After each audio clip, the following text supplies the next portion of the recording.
So I'm going to Dover Air Force Base. Very sad occasion. We'll then be back, and we have a very busy day planned.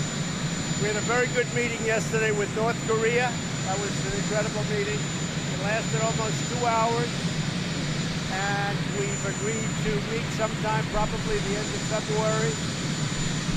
We've picked the country, but we'll be announcing it in the future.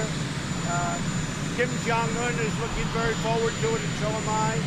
We've made a lot of progress that has not been reported by the media, but we have made a lot of progress as far as denuclearization is concerned, and we're talking about a lot of different things, but we've made tremendous progress that has not been reported, unfortunately, but it will be.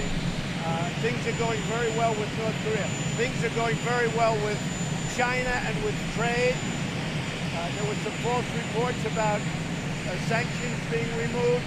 We have taken in tremendous amounts of money in the United States because of the sanctions, and we'll see how it goes. And if we make a deal, certainly we wouldn't have sanctions, and if we don't make a deal, we will. But I think China's been, we've really had a very extraordinary number of meetings, and a deal could very well happen with China.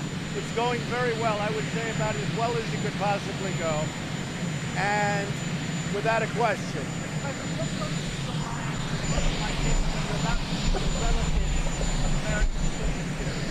I think it's the toughest thing I have to do. When I'm going to meet relatives of some of our great heroes that have fallen, I think it might be the toughest thing I have to do as president. Well, what we've done is when I took over, Syria was loaded with ISIS. And again, when you say to it, and I've always said, who are we killing ISIS for? You know, the worst enemy of Russia, Iran, Syria, you look at it, is ISIS. So we're killing ISIS for people that aren't necessarily always in agreement with us. Let's put it that way. We've gone into Syria, and in 2 years, we've, I guess, reduced it to about 99% of the territorial caliphate. Now, that doesn't mean you're not going to have somebody around, and who knows what happened and who it was. Nobody's sure. But I will say this. We've taken it. Syria was a mess. We've done Assad a very big favor. We've also done our country a favor, but we brought it down to less than 1%. As you know, we didn't stop. We could be pulling back, but we've been hitting ISIS very hard over the last 3 weeks, in particular over the last 3 weeks. And it's moving along very well. It's moving along very well. But when I took over, it was a total mess. But you do have to ask yourself, we're killing ISIS for Russia, for Iran, for Syria, for Iraq, for a lot of other places. At some point, you want to bring our people back home. I've been talking about this since the campaign. But we've done we're down to 99%. We have control of 99%, and we're hitting the rest of it very, very powerfully over the last 3 weeks. Well, I'm going to be making a statement at 3 o'clock, Steve. I hope you'll be there, but I think it'll be an important statement. Having to do with as you know, caravans are coming up. They have a big one coming up now. I'm disappointed that Mexico is not stopping them. I mean, Mexico seems unfortunately powerless to stop them. Many got through, they broke through the Mexican area where in theory they were guarded, and they weren't so well guarded. So you have a lot of people in caravans coming up. If we had a wall, we wouldn't have a problem, but we don't. We have too many open areas. The walls that we fixed and the walls that we built hold beautifully, but we have a lot of open areas, and it's too bad. Now, the previous caravans we stopped. They're right now in Tijuana. I don't know what they're doing in Tijuana, but they're not in our country, that I can tell you. Well, you're going to see at 3 o'clock. You'll see at 3 o'clock.